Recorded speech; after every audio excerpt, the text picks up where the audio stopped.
Joining us via Zoom is a public affairs analyst and an economist, Mr. Wole Oluyemi. We also have the Deputy Chairman, House Committee on Appropriation, Honorable Iduma Igarewe. Welcome, gentlemen, to your view. It's good to have you both. Good morning, and thank you. I'll start with the honorable member, because it's always good to talk to politicians on this kind of matter first. The Vice President had said that you have the key in your hands to reduce this bicameral legislation that we have to a unicameral one, such that we have one house. Can you hear me? We have one house, and possibly our legislators are even part-time. In fact, he went further to say that even the local government chairman should be run by civil servants. So this is a president saying we have to face the reality of the times. There is no money. We cannot afford how expensive it is to govern this country. Do you agree with him? And if you do, what steps do you think we can begin to take to begin to adjust and cut our cloth according to our cloth? The Vice President, as a matter of fact, said nothing new. We have always known that the cost of governance in this country is very high. But you find out that that has not happened. Not because the National Assembly or the legislators don't want it to happen, but because the executive, the policy implementing arm of government, hasn't had the will, the political will as well, to carry it out. I'm happy that someone like Honorable Iduma is in one of the most powerful committees in the House of Assembly, the Appropriation Committee, which the major function of the Appropriation Committee is to control the purse of government. Is to control how they are spending. But what have we seen from the House Appropriation Committee over the last 2-3 years? If Honorable Iduma himself is alluding to the fact that yes, there is an opportunity to minimize the cost of governance, what has the Appropriation Committee done over the last 3 years to ensure that we control those frivolous spending of government?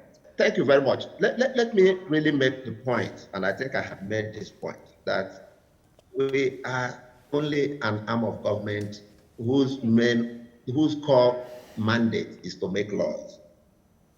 The drivers of this country, constitutionally speaking, they are the ones who give direction to policy, who say this is the way this country should go. We compliment them. I'm not saying we don't compliment them, but the point I'm trying to make is that, look, there are core and basic issues that belong to the executive. Let me give you a clear example. We passed the 2020 budget, but it took the executive to say, we want this budget to be revised. There's no way the legislature could have said, bring back this budget, we want to revise it. It was the executive looking at the totality, the enormity of problems that are supposed to attempt solving with the budget, knew that there was need to rethink and tinker with this budget, and they brought it back to us. That's the way the system works. How does this make sense? Go ahead. So for me, what I hear is the lawmaker passing the buck. So they said it's you that has the yam and the knife. You say, no, it's not me. It's you people that have the yam and the knife. Can we even tell ourselves the truth? If we really need to, I always say this, and I say it with all conviction, that Nigerians know what to do to solve their problem, but they're not ready to solve the problem because the problem is benefiting a few, and the few have the power. We know all the problems. Is there something we can start the lawmakers can begin to do to solve to it? Realistically begin to cut costs? For example, can you as a lawmaker initiate, first of all, changing our legislative from bicameral to unicameral, number one? Is that something as a legislator you can do, number one? Number two, can you as a legislator also reduce the number of local government that we have? Or stop us from having local government chairmen, but actually changing the law to have civil servants be the ones to be the administrators of the local government. Is that something the lawmakers can do? Because that's a cost reduction suggestion. Number three, can you as a lawmaker... Okay, answer those two first. Yes, completely impossible. Okay. Can't you pass the bill? No, sorry. So let me answer the first one. Okay. Can we by legislation, change from the presidential system we are operating to a parliamentary system? Yes. It is completely impossible. Okay. It's like saying it's impossible. Okay. We can't do it. The only way we can do it is through a structural change. And I think I and Wole share a common agreement on that. It's only through a structural change, which can only come through a consensual agreement of Nigerians that we don't want this presidential system again. I can hear what Honorable Juma is saying, and I know that. I think there is this proverb that says sometimes when you are at the table eating, that you cannot be talking as well. So when the focus of the National Assembly is how they'll put in 37 billion naira for the renovation of the House of Assembly in a single year. It's possible that they might lose focus on the other things that are important to the people that elected them into the House of Assembly and into the Senate.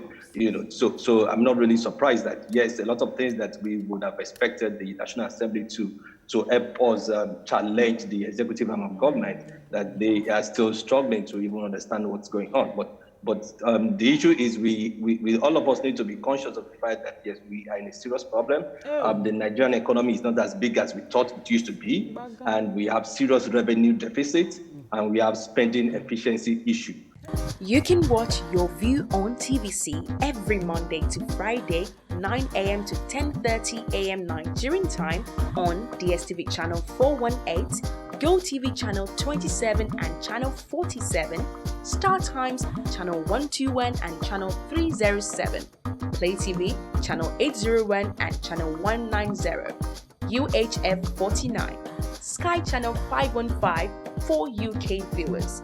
Watch live on Facebook at TVC Connect and on our website tvcentertainment.tv/livestream.